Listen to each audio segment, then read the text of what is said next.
Grief isn't just an emotion, it's a shadow that follows you, clinging to every corner of your life. It whispers in the quiet moments, it lingers in the places you try to escape. After Miguel's death, I thought I could leave the past behind. A fresh start, a new chapter. But this house had other plans. It was Miguel's childhood home, handed down through generations. I convinced myself it would be a good place for Luna and me. A connection to him. A way to heal. But from the moment we stepped inside, I felt it, the weight. It was more than memories or sorrow. It was something alive, pressing down on me, watching, waiting. The first night was the worst. Luna was fast asleep upstairs, but I couldn't sleep. The air felt too heavy, the silence too loud. And then I heard it. A whisper, faint and fleeting, just on the edge of hearing. At first, I thought it was my imagination. But the whisper was followed by a shadow, just a flicker out of the corner of my eye. I told myself it was nothing. Just the wind, just my grief playing tricks on me. But deep down, I knew. This was no trick. Something was here with us, and it was only just beginning. Before we venture into this thrilling tale, make sure to like this video and subscribe to the channel for more gripping stories. Don't forget to hit the notification bell so you're always the first to uncover the next mystery. Now, let's begin. Miguel was my everything.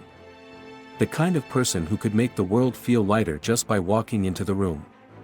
He had this laugh, deep and warm, the kind that made you want to laugh along, even if you didn't know the joke.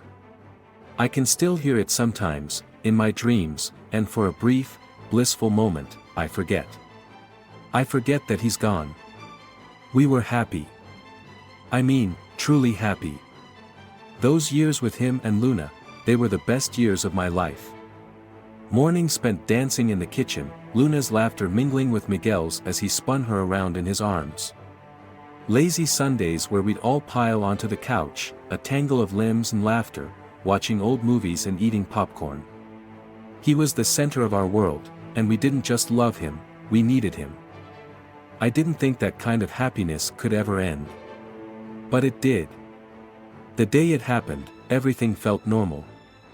Miguel kissed me goodbye that morning, a cup of coffee in his hand and his usual lopsided grin on his face. "Don't wait up," he said. "I might be late." And then he was gone. The phone call came that afternoon. It was a blur, words like accident, critical, and I'm so sorry tumbling through the receiver. My hands shook so badly I nearly dropped the phone. Luna was playing in the next room, her little voice calling out to me, blissfully unaware that our lives were about to change forever. I rushed to the hospital, my heart pounding so hard it felt like it might burst. The drive was a haze of stoplights and panic, my mind racing with prayers and desperate, incoherent thoughts. By the time I arrived, it was too late. Miguel was gone. They said it was sudden, that he didn't suffer. A car accident, the result of someone else's reckless mistake. But those words offered no comfort. How could they? Nothing could fill the void he left behind. I remember standing in that sterile hospital room, the fluorescent lights too bright, the air too cold. I couldn't move, couldn't breathe. It was as though the world had stopped turning. Luna was at my side, her tiny hand clutching mine, her wide, tear-filled eyes looking up at me, searching for answers I didn't have. "Where's Daddy?" she asked. Her voice was so small, so fragile. And what could I say? How do you explain to a child that the person they love most in the world is never coming back? I dropped to my knees and held her, sobbing into her hair, feeling like I might shatter into a million pieces. The days that followed were a blur. The funeral, the condolences, the endless stream of well-meaning faces telling me how sorry they were. I hated it. Every kind word felt like a knife, carving deeper into the raw, open wound of my grief. And then there was the house.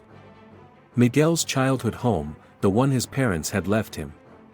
It sat empty, waiting. Everyone told me it was a good idea to move there, to get a fresh start, to be closer to Miguel in some way. At the time, I believed them. But standing in the doorway of that house for the first time, I felt something I couldn't explain. It wasn't comfort. It wasn't nostalgia. It was dread. A creeping, insidious feeling that I'd walked into something I wasn't meant to disturb. Grief is a darkness you can't escape. It follows you, consumes you. And in that house, my grief became something else entirely. Something alive. Something that wouldn't let me go. When Miguel passed, he left me this house, a relic of his childhood, a place filled with memories I wasn't ready to confront. It wasn't just a house, it was a part of him. That's what everyone kept saying. It will help you feel close to him, they said. But I wasn't so sure. The drive to the house felt endless. The road wound through thick, towering trees, their branches reaching over the car like skeletal hands. The sky above was heavy with clouds, gray and swollen, casting everything in a dim, lifeless light. Luna sat in the back seat, her face pressed against the window. She was unusually quiet, her usual chatter replaced by a silence that felt too heavy for a child. As we rounded the last bend, the house came into view. It stood at the end of a long, overgrown driveway, its silhouette dark and imposing against the gray sky. It was bigger than I remembered from the one time Miguel had brought me here years ago. Back then, it had been full of life, bustling with laughter and the warmth of his family. Now, it felt abandoned. Forgotten. The paint was peeling, the windows streaked with dirt. The once beautiful garden was now a tangled mess of weeds and brambles. As I parked the car and stepped out, the air felt colder, the wind whispering through the trees like a warning I couldn't quite hear. Luna clung to my side, her little hand gripping mine tightly as we approached the front door. The key turned in the lock with a reluctant click, and I pushed the door open. The hinges groaned, the sound echoing through the empty halls like a low moan. I hesitated on the threshold, my hand tightening on the doorknob. There was a part of me that didn't want to go inside, a voice in the back of my mind screaming that this was a mistake. But Luna tugged on my hand, her small voice breaking through my thoughts. "Come on, Mommy," she said. "Let's see Daddy's house." So I stepped inside. The air was thick with the scent of dust and something else, something faintly metallic and sour, like the scent of time left unchecked. The floorboards creaked beneath my feet, each step stirring up motes of dust that danced in the faint light streaming through the dirty windows. Miguel's belongings were still scattered around, as though he had only just left and might return at any moment. A pair of his shoes sat by the door, one slightly askew. His favorite jacket hung on a hook in the hallway, its sleeves limp and lifeless. It was like stepping into a time capsule, a frozen snapshot of a life that no longer existed. Luna wandered ahead of me, her curiosity outweighing her unease. She poked her head into the living room, then the kitchen, her voice echoing softly as she called out, "Daddy's house is so big." I forced a smile for her sake, but inside, I felt a deep, gnawing discomfort. There was something wrong here, something I couldn't put into words. The house felt heavy. Oppressive. As though it was watching us, waiting for something. In the kitchen, I found an old photograph tucked under a pile of mail on the counter. It was of Miguel as a boy, standing with his parents in front of the house. They were all smiling, but there was something in Miguel's eyes, something that felt out of place, even in such a happy moment. I put the photo down quickly, my chest tightening. Luna found her room at the top of the stairs, a small, cozy space with a single bed and a window that overlooked the garden. She seemed happy, running her fingers over the faded wallpaper and asking if she could decorate it with stars. I told her we'd do it together soon, trying to keep my voice steady. My own room was at the end of the hall, the master bedroom Miguel's parents had once shared. It felt wrong to sleep there, but it was the only logical choice. The bed was still made, the sheets musty and cold. A mirror hung on the wall opposite the bed, its surface cloudy with age. When I looked into it, I saw myself, pale and worn, but there was something else, something that flickered just behind me, dawn before I could register what it was. I turned quickly, but the room was empty. It was nothing, I told myself. Just a trick of the light. But the unease seeped in, sinking deeper into my bones. That night, after Luna was tucked into bed, I sat in the living room and stared at the boxes we had brought with us, too tired to unpack but too restless to sleep. The wind howled outside, rattling the windows, and somewhere in the house, a door creaked open on its own. I froze, my heart pounding in my chest, but when I went to check, I found nothing. Just an empty room and the faint sound of the wind slipping through the cracks. When I finally went to bed, I lay awake for hours, listening to the house settle around me. Every groan of the floorboards, every whisper of the wind felt deliberate, like the house itself was alive, testing me. I told myself it was just nerves, just exhaustion, but deep down, I knew better. This wasn't just a house. It was a keeper of secrets, a silent witness to things I wasn't meant to uncover. And now, it had claimed us. At first, it was just little things. The kind of things you can explain away if you try hard enough. A misplaced object. A door that wouldn't stay shut. Whispers in the night that could have easily been the wind. I told myself it was nothing, just my imagination, the stress of moving, the clinging haze of grief. But deep down, I knew better. The first incident happened the day I started unpacking. Luna and I were in her room, arranging her books on the old wooden shelves beneath the window. She had always loved stories about adventures, brave kids exploring forests or castles. But as I stacked the books, I noticed that her attention had drifted. She stood near the corner of the room, staring at the wall with a strange intensity. "What are you looking at, Luna?" I asked. She didn't respond at first, just tilted her head like she was listening to something I couldn't hear. Finally, she turned to me, her little face pale. "There's someone standing there," she said matter-of-factly, pointing to the empty corner. My stomach dropped, but I forced a smile. "There's no one there, sweetie. It's just shadows." She frowned, her small brow furrowing. "But I saw them. They were watching you." I laughed it off, a nervous sound that felt hollow even to me. I moved her away from the corner and told her to help me unpack her toys, but I couldn't shake the feeling that we were being watched. Later that evening, as I unpacked in the kitchen, I heard the first whisper. It was faint, barely more than a breath, but it was unmistakable. "Celine." I froze, the plate I was holding slipping from my hands and shattering on the floor. The whisper came again, soft and insistent, but when I turned toward the sound, there was no one there. I laughed nervously, telling myself it was just the wind slipping through the cracks in the old windows. That's what houses like this did, right? They creaked and groaned and whispered their secrets in the dead of night. But the whispers didn't stop. They came again that night, just as I was drifting off to sleep. Soft, distant, almost pleading. I lay in bed, staring at the ceiling, my heart pounding as the sound grew closer. It wasn't words, exactly, more like the suggestion of words, just out of reach. When I finally drifted into an uneasy sleep, I dreamed of shadows. They were everywhere, filling the room, pressing down on me, wrapping around me like a suffocating blanket. And in the center of it all was a figure, a tall, amorphous shape that seemed to ripple and writhe like smoke. It didn't have a face, but I could feel its eyes on me, cold and hungry. I woke with a start, drenched in sweat, the whispers still echoing in my ears. And then there were the shadows.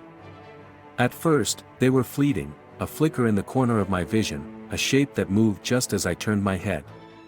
But as the days passed, they became bolder. I would catch them darting across the walls, pooling in corners where no shadow should be. One afternoon, as I was folding laundry in the living room, I saw it again, a shadow slipping across the floor, fast and deliberate. It didn't move like normal shadows, it didn't follow the light. It had a life of its own, a purpose. Luna started drawing pictures of them. At first, I didn't notice the details, just crude crayon shapes of people and animals. But one day, I found a stack of drawings she had hidden under her bed. They were different. Darker. Each picture showed the same thing, a shadowy figure standing in the corner of her room, its long arms reaching toward her bed. The last one made my blood run cold. It was a drawing of me, lying in my bed, with the shadow standing over me, its featureless face inches from mine. "Why did you draw these, Luna?" I asked, trying to keep my voice calm. She looked up at me with wide, frightened eyes.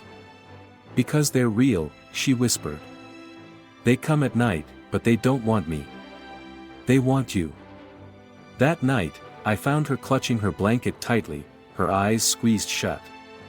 She was too scared to tell me what she had seen, but I could feel it in the air, an oppressive, suffocating presence that pressed against my chest, making it hard to breathe. I stayed with her until she fell asleep, but even then, I couldn't shake the feeling that we weren't alone. Every creak of the floorboards, every rustle of the wind felt deliberate, like the house itself was alive and watching us. I told myself it was nothing. Just shadows. Just the wind. Just my imagination. But the truth was becoming harder and harder to ignore. Something was in this house with us. Something that didn't belong. And it was only just beginning to show itself. The disturbances grew more aggressive, as if the house itself was trying to swallow us whole. Objects didn't stay where I left them. Luna's toys would move from her room to the hallway, arranged in strange patterns that I couldn't explain. At first, I thought it was her, but when I asked, she just shook her head, her eyes wide with fear. The kitchen was the worst. I would set a cup down on the counter, only to hear it crash to the floor moments later.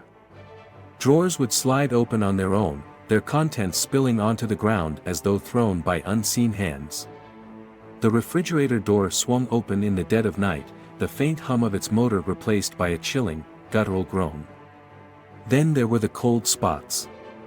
They would appear without warning, pockets of icy air that prickled my skin and made my breath fog. Sometimes I would walk through them, feeling the temperature drop so sharply it made my teeth chatter.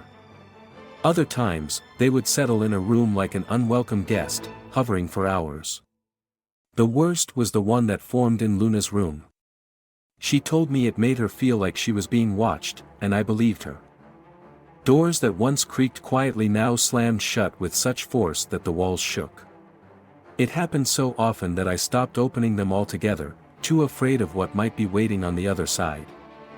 One night, as I stood in the hallway, I saw the door to the basement swing open slowly, as if beckoning me. The darkness beyond was so absolute, so impenetrable, that I couldn't bring myself to step inside. Luna's behavior began to change, too. She stopped drawing entirely, her once vivid imagination now dulled by fear. She started sleeping with the light on, clutching her blanket tightly as though it could protect her from whatever lurked in the shadows. One night, I heard her whispering to herself, her voice trembling. When I asked who she was talking to, she looked at me with tears in her eyes and said, "They won't leave me alone, Mommy. They keep asking for you." I tried to brush it off, to convince her, and myself, that it was just nightmares. But the truth was, I couldn't even convince myself anymore. As the days stretched into weeks, I found myself withdrawing from the world. I stopped answering phone calls, stopped replying to messages from concerned friends and family. What could I tell them? That I was being haunted? That my daughter was speaking to shadows? I knew how it would sound. They would think I'd lost my mind. And maybe I had. I started sleeping less, too afraid of what I might see, or hear, when the house was at its quietest. My nights were spent pacing the halls, the weight of the silence pressing down on me like a physical force.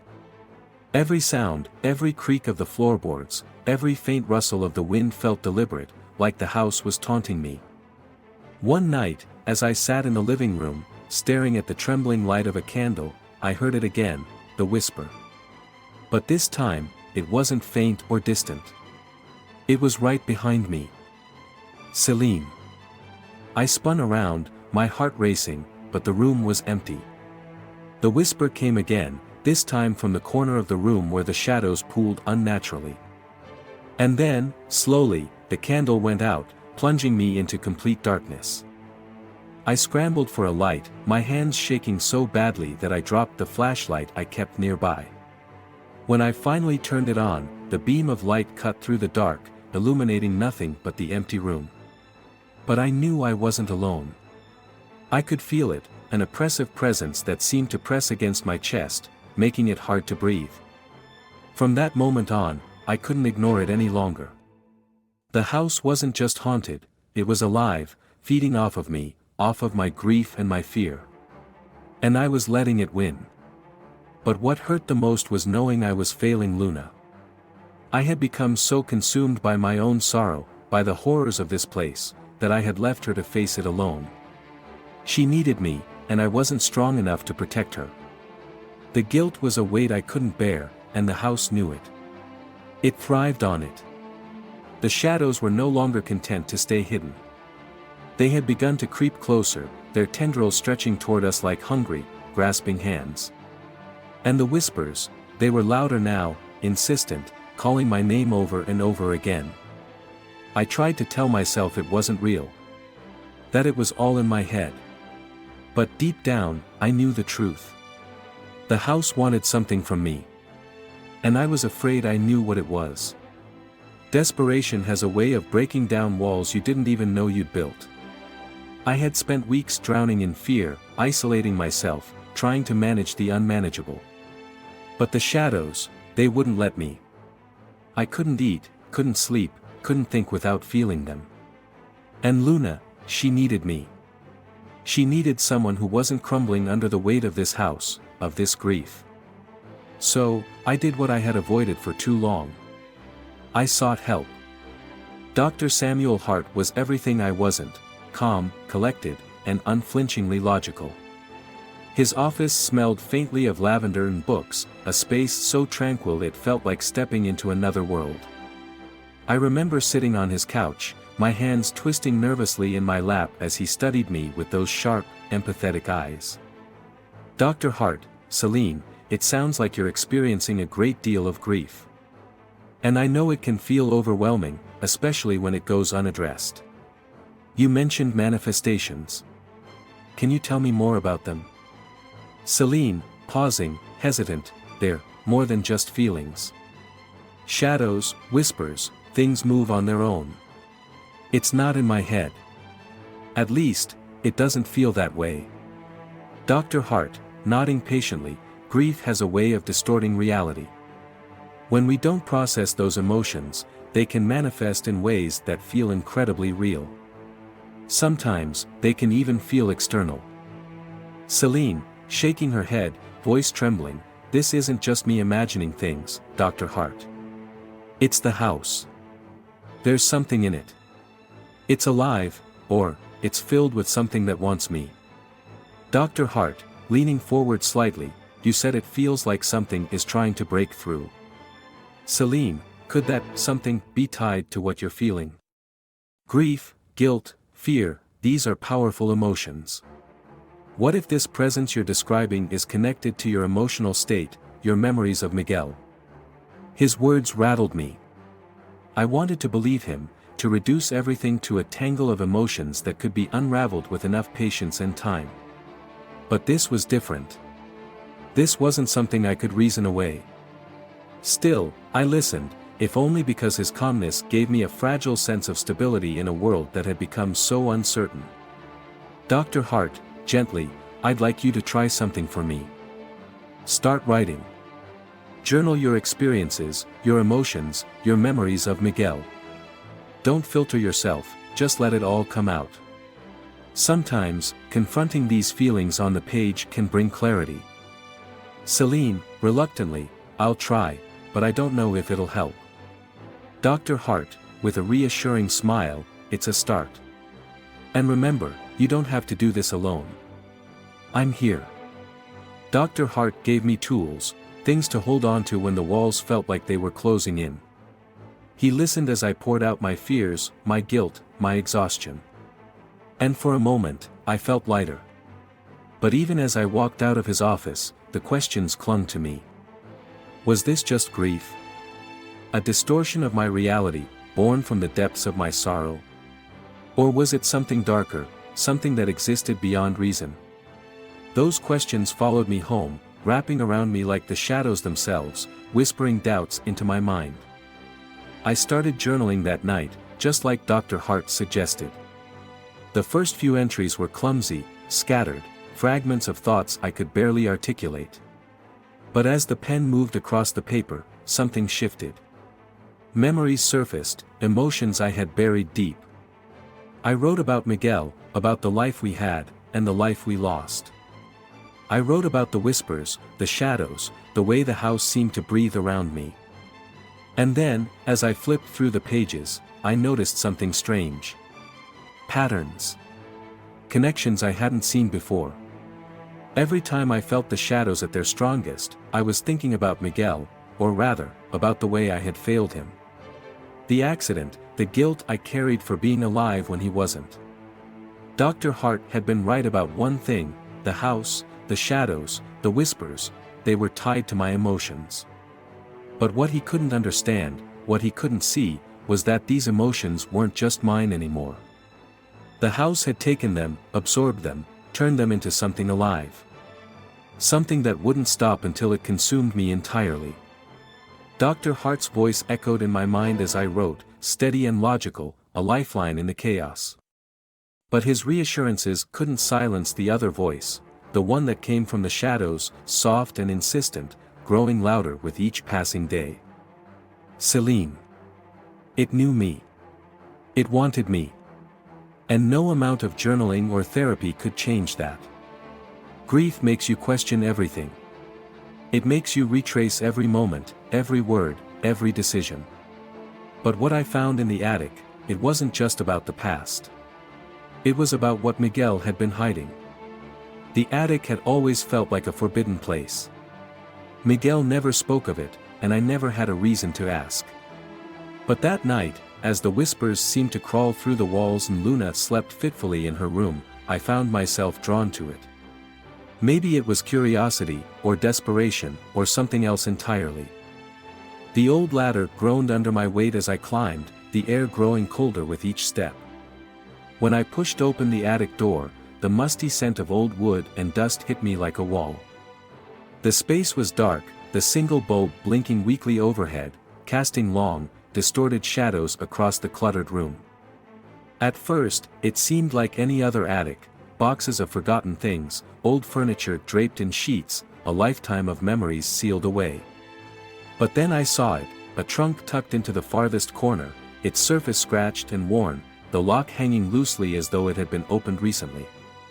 Inside, I found them. Miguel's journals. There were at least a dozen of them, their pages filled with his cramped, meticulous handwriting. And then there were the tapes, labeled in his familiar scrawl, Experiment 1, Experiment 2, and so on. I sat there on the floor, my hands trembling as I opened the first journal. The entry started innocently enough, notes about work, sketches of ideas, fragments of thoughts. But as I turned the pages, the tone shifted. The veil between worlds is thinner than we think, he had written. If we can tap into it, we could. The rest of the sentence was scratched out, the ink heavy and deliberate, as though he had tried to erase the thought. In another entry, he wrote about energy, how certain emotions, particularly grief and longing, could act as a bridge between the living and the dead. The house amplifies it, one passage read. I feel it here more than anywhere else. It's like the walls remember, like they hold on to the energy of the past. I think I'm close. I flipped through the pages, my heart pounding as the pieces began to fall into place. Miguel hadn't just been researching the supernatural, he had been trying to make contact. With what, I didn't know. And then I found the last entry. The handwriting was more frantic, the words hurried and uneven. I think I made a mistake. Something is here. I can feel it watching me. If you find this, Celine, I'm sorry. Don't let it take you. I sat there in the dark, the journal open on my lap, my breath coming in shallow gasps. It wasn't just the shadows, or the whispers, or the cold spots. Miguel had invited something into our home. Something that was still here, feeding off of us. Feeding off of me. I turned to the tapes next, my fingers fumbling as I slid the first one into the old recorder I'd found in the trunk. The sound crackled to life, Miguel's voice warm and familiar, though there was an edge to it I hadn't noticed before. Miguel's voice, Experiment 1. Testing the resonance of emotional energy. The house, it feels different when I focus. Like it's alive. I can almost hear. A pause, followed by a faint sound, like a distant whisper. Miguel's voice, there it is again. I'm not imagining this. It's responding to me. The tapes grew darker as I played them, each one revealing more of Miguel's descent into obsession. He spoke of energy fields, of strange occurrences in the house, objects moving, cold spots forming. And then, on the final tape, his voice cracked, filled with something I hadn't heard before, fear. Miguel's voice, Experiment 5. I don't think I can keep doing this. There's something here. It's not him. It's not what I thought. I think I've made a mistake. If anyone finds this. Celine, I'm sorry. I didn't mean for this to happen. I shut the recorder off, my hands shaking so badly I could barely breathe. Miguel's experiments, his journals, the tapes, they all pointed to the same truth. Whatever was haunting this house, whatever was tormenting me and Luna, it had been brought here by him. Had his grief blinded him? Had his longing to reach beyond life and death opened a door that was never meant to be opened? Or had the house itself used him, luring him deeper into its secrets, just as it was doing to me? The questions swirled in my mind, but one thing was clear, this wasn't just about me. This wasn't just about grief. This was about something older, something darker, something that now fed on my pain, my fear, my love for Miguel. And it wasn't going to stop until it had consumed everything. I thought I could shield her. I thought if I stayed strong enough, I could protect Luna from the darkness that had seeped into our lives. But the house had other plans. It didn't just want me, it wanted her, too. It started with her dreams. She would cry out in her sleep, her small voice trembling as she called for me. I would rush to her room, my heart pounding, only to find her curled into a tight ball, her face pale and damp with sweat. "They're here again," she whispered one night, her voice so soft I almost didn't hear it. "Who's here, Luna?" I asked, brushing her hair back from her damp forehead. Her eyes darted to the corner of the room, where the shadows seemed darker than they should have been. The shadow. It wants to play. I froze, my breath catching in my throat. "Luna," I said, forcing my voice to stay calm, "there's nothing there. It's just your imagination." But she shook her head, her little hands clutching her blanket tightly. "It talks to me, Mommy. It says it knows you." I felt a chill run down my spine. I wanted to tell her it wasn't real, that it was just a bad dream, but the fear in her eyes told me otherwise. I stayed with her that night, watching over her as she slept fitfully, her small body twisting beneath the covers as if she were fighting something I couldn't see. And then she whispered my name. It wasn't her voice. It was low, distorted, a sound that didn't belong to her. It echoed in the quiet room, wrapping around me like a vice. I sat frozen, my hands gripping the edge of her bed, as the sound faded into silence. When she finally stilled, her breathing slow and even, I let out a shaky breath, but the unease persisted. Luna's connection with the shadow didn't stop when she woke. During the day, I noticed subtle changes in her behavior. She would stare off into space, her eyes fixed on something I couldn't see. Her laughter became rare, her once bright energy dulled. She started avoiding her toys, saying they didn't like the shadow watching them. One afternoon, as I tried to coax her into drawing, she hesitated, her crayon hovering over the paper. "I can't draw it," she said quietly. "Why not, sweetheart?" I asked, kneeling beside her. "It doesn't like being seen," she said. "It says it only wants you." I felt a knot tighten in my chest. The shadow wasn't just haunting me, it was using her. It was speaking through her, pulling her into its dark web, trying to get to me. I started noticing other things, too. Her drawings, once filled with stars and flowers and sunshine, were now empty, the pages covered in black scribbles and shapes that seemed to pulse with an eerie energy. She wouldn't look at them after she finished, as if she couldn't bear to see what she had created. And the shadows, they were always near her. They stretched across the walls, darker and more defined than they should have been, as if they were alive. I would catch them moving when no light should have caused it, shifting and twisting as though they were trying to touch her. One night, I woke to find her standing at the foot of my bed, her eyes wide and unblinking. "Mommy," she said, her voice distant and hollow. "It's waiting for you." I reached out to her, pulling her into my arms, but her small body felt cold, as though she had been standing in the heart of the shadows themselves. "Luna, it's okay," I whispered, trying to comfort her as much as myself. But it wasn't okay. I could feel it, the shadow's presence, its hunger. It was getting stronger, and it was using Luna to reach me. Her dreams became darker after that. She would wake screaming, her hands clawing at the air as if she were fighting something. And every time, she would whisper the same thing, "It wants you, Mommy. It wants you to listen." The house had taken hold of her, just as it had taken hold of me. And I was running out of ways to keep her safe. The storm that night felt like an extension of the house itself, as though the walls were exhaling their fury into the world outside. The wind howled against the windows, rain lashed at the glass, and thunder cracked so violently it seemed to shake the very foundation of the house. But it wasn't the storm outside that terrified me, it was the storm brewing inside. I had put Luna to bed hours earlier, but sleep didn't come for me. I sat in the living room, staring at the wavering light of a single candle.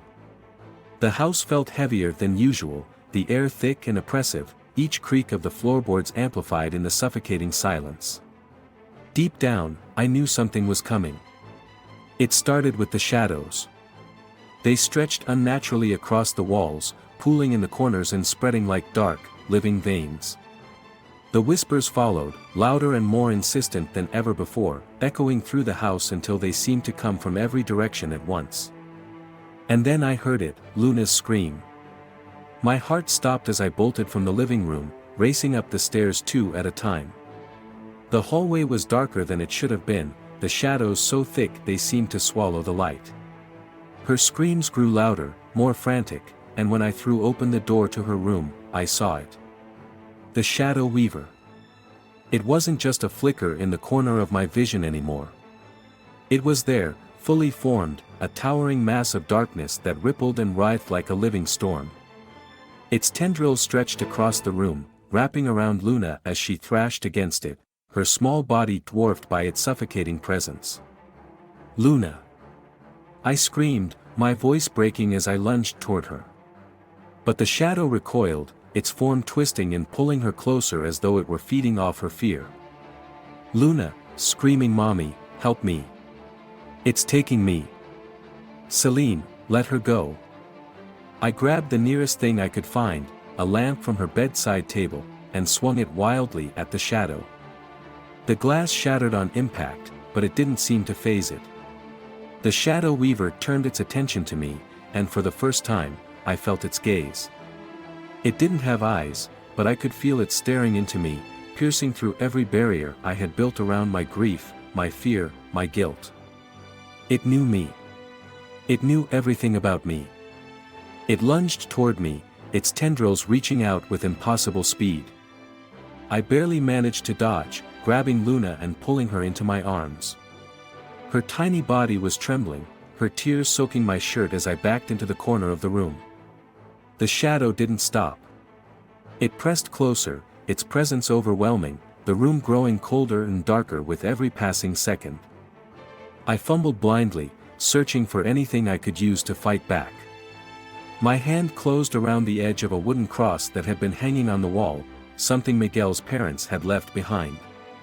Desperate, I thrust it toward the shadow, shouting at it to leave us alone. To my shock, the shadow recoiled, its form flickering and distorting as though it were in pain. For a brief moment, the room was silent, the oppressive weight lifting just enough for me to breathe. But the reprieve was short-lived. The shadow weaver reformed, its movements more erratic now, more desperate. It lashed out, its tendrils striking the walls, the furniture, sending splinters of wood and shards of glass flying through the air. I shielded Luna as best I could, clutching her tightly and whispering reassurances I didn't believe. "You can't have her," I said through gritted teeth. "You can't have me." But the shadow only seemed to grow stronger, feeding off my defiance. It loomed over us, its form expanding, its whispers rising to a deafening roar. My mind raced, searching for a way to stop it, to protect Luna, to survive. And then I remembered Miguel's journals. The words he had written echoed in my mind, "The house amplifies it. The shadows respond to energy." It wasn't just fear that fed it, it was grief, guilt, anger. Emotions I had been drowning in since the day Miguel died. But what if I could use that against it? "You want me?" I shouted, my voice shaking but determined. "Take me. Leave her alone." The shadow weaver hesitated, its tendrils hovering mid-air as though considering my words. It shifted its focus, pulling away from Luna and turning toward me. I could feel its hunger, its need, its insatiable desire to consume everything I was. And in that moment, I made a choice. I held Luna close, pressing a kiss to her forehead and whispering, "Run, baby. Run and don't look back." She hesitated, her wide eyes filled with terror, but I pushed her toward the door. "Go!" I screamed.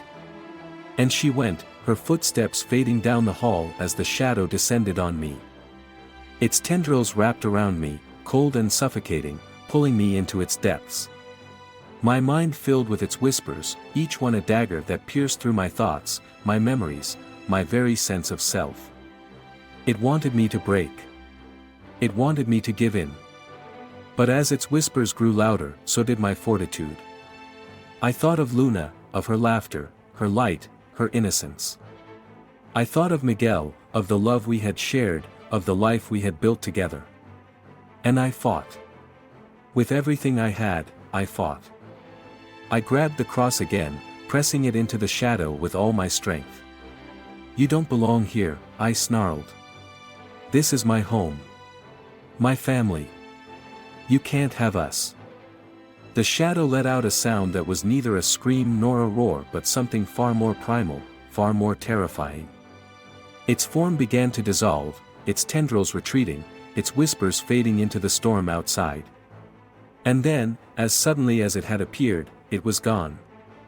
I collapsed to the floor, gasping for breath, my body trembling with exhaustion and fear. Luna rushed back into the room, throwing herself into my arms, and I held her tightly, promising her, and myself, that I wouldn't let it win. But even as the storm outside began to calm, I knew this wasn't over. The shadow weaver had shown its hand, and it wouldn't stop until it had what it wanted. And neither would I. The night after the shadow weaver's attack, I couldn't sleep. Every time I closed my eyes, I saw it, its tendrils reaching for Luna, its form twisting and pulsing like a living void. The storm had passed, but the house still felt alive, its silence charged with anticipation.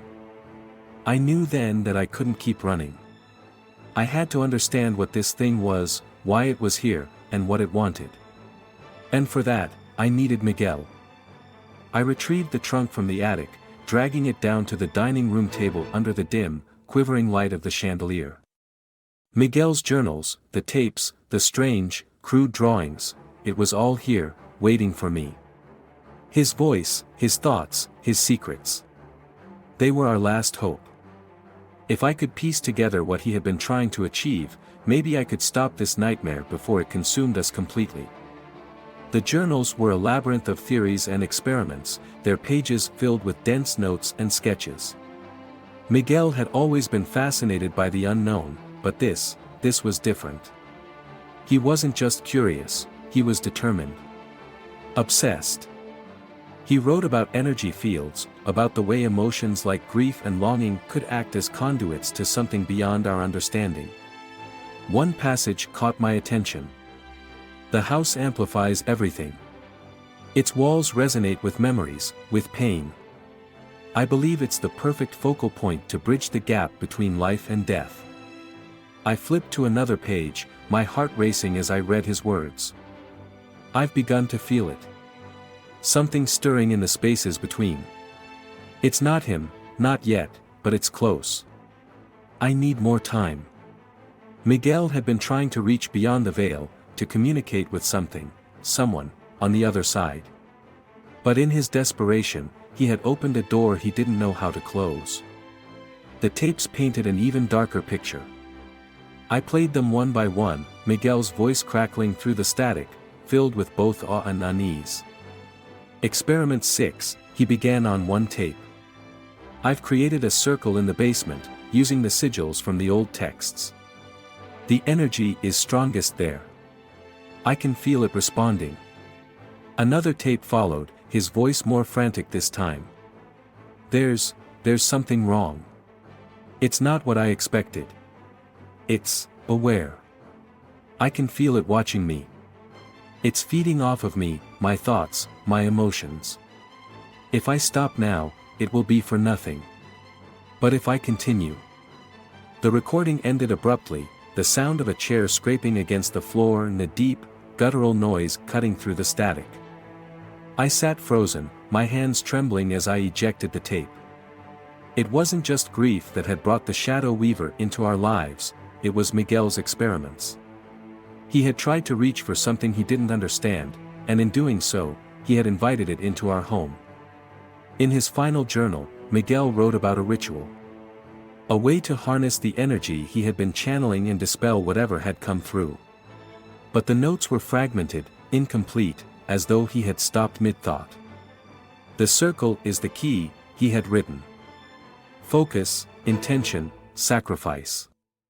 It must be sealed with the blood of the one who opened the door. I felt my breath catch. Sacrifice. Blood. Miguel had believed that to banish the entity, he had to give up something of himself. Had that been his intention all along? Had the accident that took his life been part of his plan to stop this thing from spreading?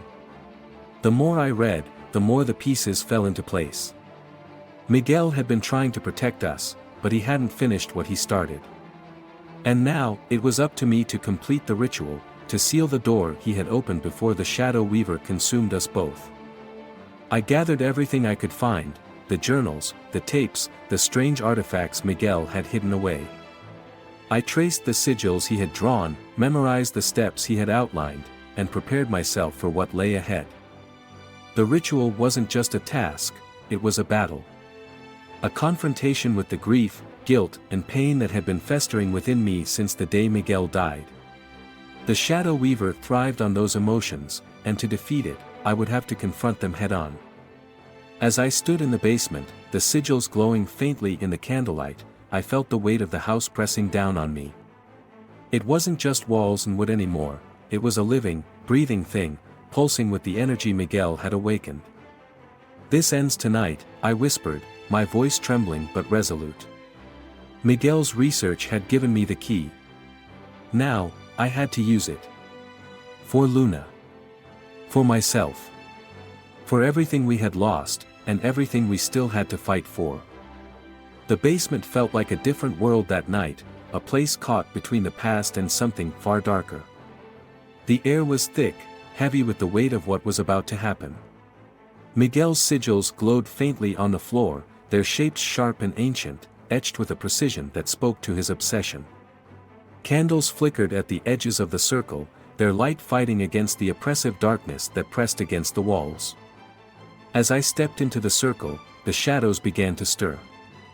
They twisted and writhed, moving with a purpose that made my skin crawl. This wasn't just the house anymore, it was alive, a vessel for something far greater, far more malevolent. And it was waiting for me. I started the ritual, my voice trembling as I recited the words Miguel had written in his journal. The language was unfamiliar, the syllables harsh and guttural, each one leaving a bitter taste in my mouth. The shadows responded immediately, their movements growing faster, more chaotic. The whispers rose around me, a cacophony of voices that seemed to come from everywhere and nowhere at once. Celine, the voices hissed, layering over one another until they became a single, commanding presence. Why fight us? You are already ours. The candles flickered violently, their light barely holding against the encroaching darkness. My heart pounded, but I forced myself to keep going, my voice steadying with each word. This was for Luna. This was for Miguel. This was for me. Shadow Weaver, disembodied, echoing. You cannot escape your pain, Celine. It is who you are. Embrace the darkness, and we can be together. Forever. Its voice was everywhere, inside my head, in the walls, in the very air I was breathing. It knew me, every doubt, every regret, every moment of guilt I had buried deep.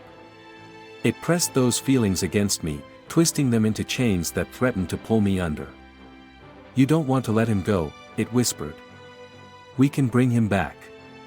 Together, we can make this house whole again. Just give in.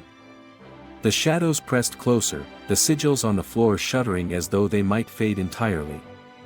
My determination wavered for a moment, the temptation to surrender to the pain almost overwhelming. But then I thought of Luna, her laughter, her light, her unwavering belief in me.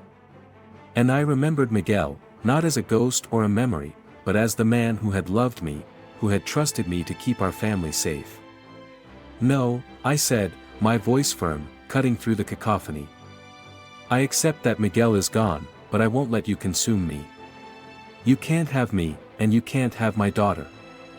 The Shadow Weaver let out a sound that was neither a scream nor a roar but something deeper, more primal, a guttural vibration that shook the very foundation of the house. Its form grew larger, its tendrils reaching for me, but I didn't flinch. Instead, I closed my eyes and focused, channeling every ounce of love, every memory of light and warmth and hope, into the circle. The sigils flared to life, their glow piercing through the darkness like a beacon. The shadows recoiled, writhing and twisting as though they were in pain. The whispers turned to screams, the voices overlapping in a desperate, chaotic chorus. You will regret this, the Shadow Weaver howled, its form destabilizing, fracturing into jagged pieces of darkness that swirled chaotically around the room. I stepped forward, my hand clutching the wooden cross I had found earlier, the weight of its meaning grounding me. This is my home, I said, my voice steady. And you don't belong here. With one final surge of energy, I thrust the cross into the heart of the circle, the light from the sigils exploding outward in a blinding wave. The shadows screamed one last time before disintegrating, their tendrils unraveling into nothingness. The room fell silent, the oppressive weight lifting as though the house had finally exhaled. In the heart of the shadows, I had confronted my deepest fears. I had accepted my loss, faced my guilt, and integrated the trauma that had been eating away at me. Only then could I weaken the entity that thrived on my sorrow. The house felt different now, still and quiet, like a storm that had passed. The sigils on the floor faded, their light dimming until they were nothing more than faint etchings. The candles burned steadily, their flames warm and comforting for the first time since I had entered the room. And then there was Luna, standing at the top of the stairs, her wide eyes filled with tears as she ran to me. I caught her in my arms, holding her tightly, my own tears mixing with hers. It's over, I whispered, more to myself than to her. It's finally over. But deep down, I knew the shadows would always be a part of me, a reminder of what I had faced and what I had overcome. And I was okay with that. Because they no longer had power over me. And they never would again. By the time the storm passed, the house felt different. The air was lighter, warmer, as though it had been holding its breath and finally released it. Sunlight poured through the windows, painting the walls in golden hues that hadn't touched them in years. For the first time since we arrived, the house felt like a home. Luna and I sat on the front porch that morning, the remnants of the storm glistening on the leaves. She leaned against me, her small hand resting in mine, her laughter ringing out like a song I thought I'd never hear again. The shadows had left their mark, but they no longer defined us. They no longer owned us. Healing isn't about forgetting. It's about embracing the memories, even the painful ones, and finding strength in the love that remains. Miguel was gone, but his love was still here, in the light that filled the house, in Luna's laughter, in the resilience we had found in each other. The house that had once been a prison was now a place of growth and renewal. Each crack in the walls, each scar in its foundation, told a story, not of fear, but of survival. Just like us. The shadows were still there, haunting in the corners of my mind, but they no longer had power over me. They were reminders of what I had faced, of the strength I had found when everything seemed lost. And that strength was what would carry us forward. Life doesn't return to what it was. It changes, just as we change. But as I stood at the window that evening, watching the sunset bathe the house in warm, golden light, I knew we were going to be okay. The shadows might always linger, but the love we carried was stronger than anything they could take from us. The past is part of us, but it doesn't define us. We've faced the darkness, and we've found the light. And in that light, we found each other again. Grief is a strange companion. It lingers in the corners of your heart, in the shadows of your mind, but it doesn't have to consume you. It changes shape over time, softening into something you can carry, something that reminds you of what was, without eclipsing what is. Miguel's memory is in every part of this house. It's in the warmth of the sunlight spilling through the windows, in the laughter that fills the air when Luna and I play. It's in the quiet moments, too, when I stop and let myself feel it, the love he left behind. That love doesn't fade. It grows, intertwining with the life we've rebuilt here. I took Miguel's photograph, the one from our happiest day, and placed it on the mantel. His smile, frozen in time, seemed to light up the room. For a moment, I stood there, tracing the edges of the frame, remembering. Not with pain, but with gratitude. Behind me, Luna giggled, chasing bubbles in the living room. Her joy was infectious, a reminder of how far we had come. I turned to watch her, my heart full, knowing that she was safe, that we were safe. The shadows might still linger, but they no longer had power here. As I stood there, I realized that healing isn't about forgetting. It's about transforming. Miguel's memory lives on in every shadow and every light. And as we move forward, we carry his love with us, turning whispers of the past into echoes of resilience. The shadows taught me to face what I had long avoided. To accept, to heal, to live. And now, as I watch Luna play, as I feel the warmth of this house once more, I know we are not bound by the darkness. We are bound by the light we create. And that light is enough. If there's one thing I've learned, it's this: sometimes the darkest shadows hold the brightest lessons. Grief, fear, and pain, they can consume you, twist you, make you believe you're alone. But there is always light, even in the deepest darkness. You just have to be willing to see it, to fight for it, to hold on to it. Remember, the shadows are not the end. They are the beginning of a new light. And in that light, we find the strength to carry on. Comment below with your thoughts. What part of the story sent shivers down your spine? Do you have your own terrifying tales to share? We'd love to hear from you. If this tale kept you on the edge of your seat, don't let the darkness end here. Subscribe to our channel to uncover more spine-chilling stories and original horror narratives that will haunt your dreams. Like and share this video if it gave you goosebumps. Hit the notification bell so you never miss a new story as we delve deeper into the shadows, exploring the darkest corners of imagination. Until next time, stay spooky, and see you in the next tale.